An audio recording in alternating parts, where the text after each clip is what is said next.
부천시와 인천시의회 일부 기초의원들의 도덕성 논란이 점화되고 있습니다. 관련된 내용을 권상희 시사평론가와 이야기 나눠보겠습니다. 반갑습니다. 먼저 이동현 경기 부천시의회 의장이 절도 혐의로 재판에 넘겨진 사실이 뒤늦게 알려졌습니다. 이 하반기에 의장에 선출된 지 얼마 되지 않은 상황이라서 더 논란이 커지고 있는 모양새지요. 네, 그렇습니다. 상식 밖의 일이 발생한 건데요. 이동현 의장은 지난 3월 한 은행의 현금 인출기에서 고객이 인출한 후 입구간 현금 70만 원을 훔친 혐의로 검찰에 송치돼 최근 재판을 회부 중인 것으로 알려졌습니다.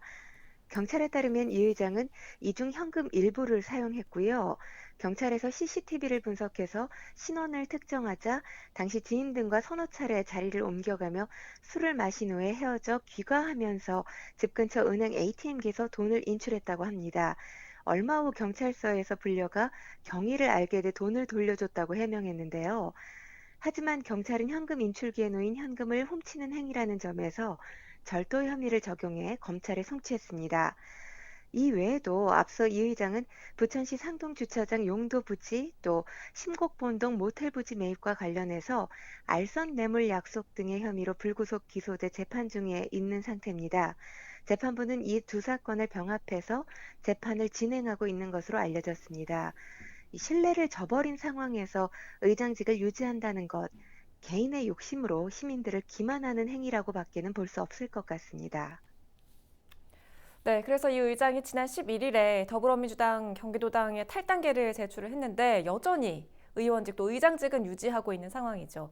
부천시의회 의원들과 함께 부천 시민단체에서 이 의장 사퇴를 촉구하고 나섰지요.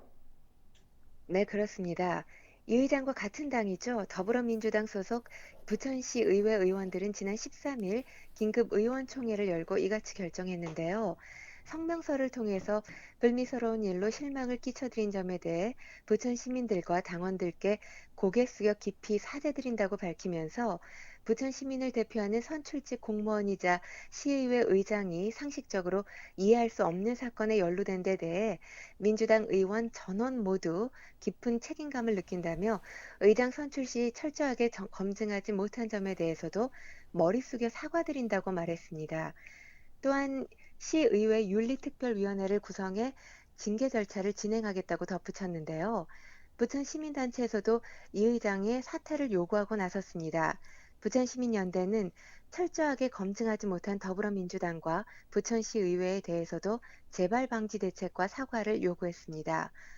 이번 사건 파장이 큰 만큼 이동현 의장이 진정으로 부천 시민들을 위한다면 탈당계를 내는 데 그칠 것이 아니라 본인 스스로가 의장직과 의원직 모두를 내려놓는 것이 문제 해결을 위한 올바른 수순이 아닌가라는 생각이 듭니다. 네.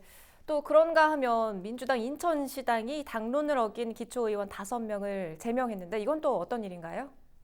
당론을 어기고 야당과 야합해서 기초의회 의장단과 상임위원장에 선출된 더불어민주당 소속 인천기초의회 의원 5명이 제명 처리된 건데요. 민주당 인천시당은 최근 윤리심판위원회를 열어서 최찬종 중구의회 의장, 송충구 서구의회 의장, 신득상 강화군 의회 의장, 박상길 중구의회 부의장, 김윤숙 남동구의회 총무위원장 등 5명을 제명 처리한다고 밝혔습니다. 이들은 후반기 기초의회 원구성을 앞두고 의장단 상임위원장을 선출하는 과정에서 민주당과의 사전 합의한 당론을 깨고 미래통합당과의 야합을 통해 당선됐다는 의혹을 받아왔습니다. 이번에 제명된 의원들은 오는 20일까지 민주당 중앙당에 이의 제기를 할 수 있고요. 이의를 제기할 경우 재심 결과가 나올 때까지 당직은 유지됩니다. 또 민주당 인천시당은 김성애 연수구의회 의장, 김유순 계양구의회 의장 등 징계 요구가 접수된 두 곳 기초의원 6명에 대해서도 조만간 윤리심판원을 열 예정입니다. 자, 이런 기초의원들의 도덕성 논란은 사실 어제 오늘 일은 아니잖아요. 어떤 해결책이 필요할까요? 기초의회는 풀뿌리 민주주의의 제도적 장치인 지방자치 최일선 기관이라고 할 수 있죠. 그 기초의회에 빨간불이 켜진 건데요. 최근 발생한 기초의원들의 일탈, 이 도를 넘어도 한참 넘었다고 할 수 있죠. 절도범죄, 음주운전에 이르기까지 그 일탈의 내용이 너무 비상식적이어서 이를 접하게 된 많은 시민들 그야말로 허탈하실 텐데요. 기초의회 의원들이 왜 이 지경에까지 이른 것인지 거기에는 이유가 있습니다. 지난 지방선거를 통해서 여당은 영남 일부 지역을 제외하고 지방 권력을 독식하다시피 했죠. 광역단체장과 광역의회, 기초단체장, 기초의회가 온통 여당 일색인 상황입니다. 견제와 감시를 받지 않은 권력은 반드시 부패하기 마련이죠. 그 징후가 현재 지방자치의 최일선인 기초의회에서 발생한 것으로 봐야 할 텐데요. 여당은 기초의회에 켜진 빨간 경고등을 심각하게 받아들이고 확실한 재발 방지책을 작동시켜야 합니다.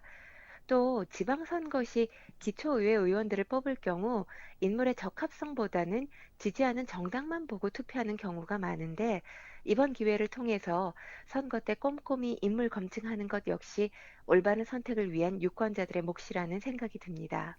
네, 오늘 말씀 잘 들었습니다. 권상희 시사평론가와 이야기 나눠봤습니다.